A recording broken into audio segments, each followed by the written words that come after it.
레딧. 키가 2m에 달하는 여자. 이 이야기는 1980년도 미국의 켄터키주 댄빌이라는 작은 도시에서 실제로 일어났던 사건이다. 이 사건의 최종 목격자는 총 19명.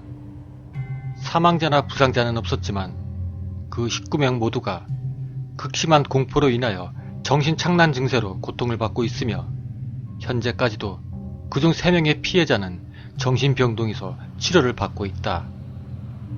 그들 목격자 19명의 공통된 증언에 따르면 그것은 2m 이상의 키를 가진 장신의 여성이었으며 목의 길이만 평균 여성의 2배 이상의 길이에 형체도 없는 눈을 가지고 그 긴 목을 흔들며 걸어왔다고 말을 한다.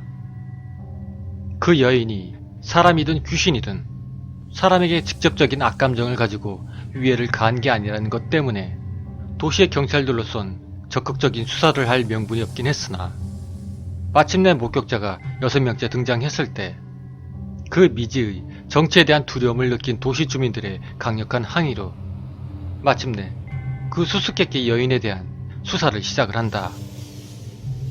하지만 적지 않은 경찰들이 동원이 되어 수색과 잠복을 했음에도 불구하고 피해자는 오로지 민간인들에게만 발생이 되고 있었다.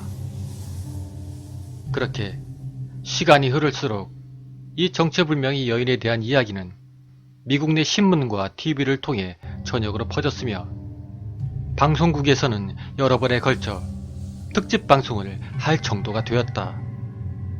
때문에 도시 주민들 중 일부에선 그 여인에 대해 수사하는 것보다는 지역 발전을 위해 관광 상품으로 개발을 하는 게 어떻겠느냐고 제안을 하기도 했다.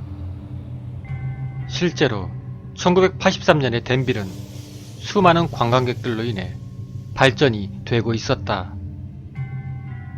하지만 피해자나 대다수의 주민들은 그 의견에 반대의 목소리를 높였고 수사는 더욱 강도를 높여가게 된다. 그리고 19번째 목격자가 나타났던 다음날 댄빌의 한 경찰서로 한 통의 제보 전화가 왔다.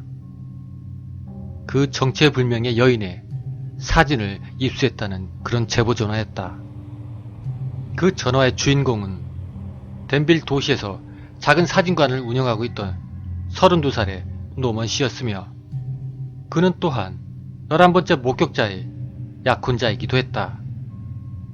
그의 약혼녀는 그 여인을 목격한 후 심각한 정신착란 증세를 보이며 사람의 목에 대한 극심한 공포감을 갖게 되었으며 결국엔 정신병동에 수감이 된 상태였다. 그로 인해 분노를 크게 느낀 노먼은 그 여인을 찾아 그 정체를 밝히기 위해 혼자서 조사에 나서게 되었고 결국 그 여인을 찾아 그 사진을 입수하는 데는 성공을 했으나 그 역시 심각한 쇼크로 인해 약간의 정신분열 증세를 보이게 된다.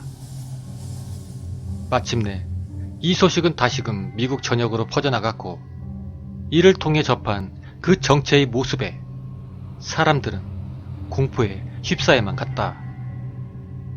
하지만 이 발표 이후 댄빌을 포함한 미국 내에선 더 이상의 목격자는 나타나지 않게 되었고 그 정체에 대한 자세한 정보는 아직도 미제로 남아있다.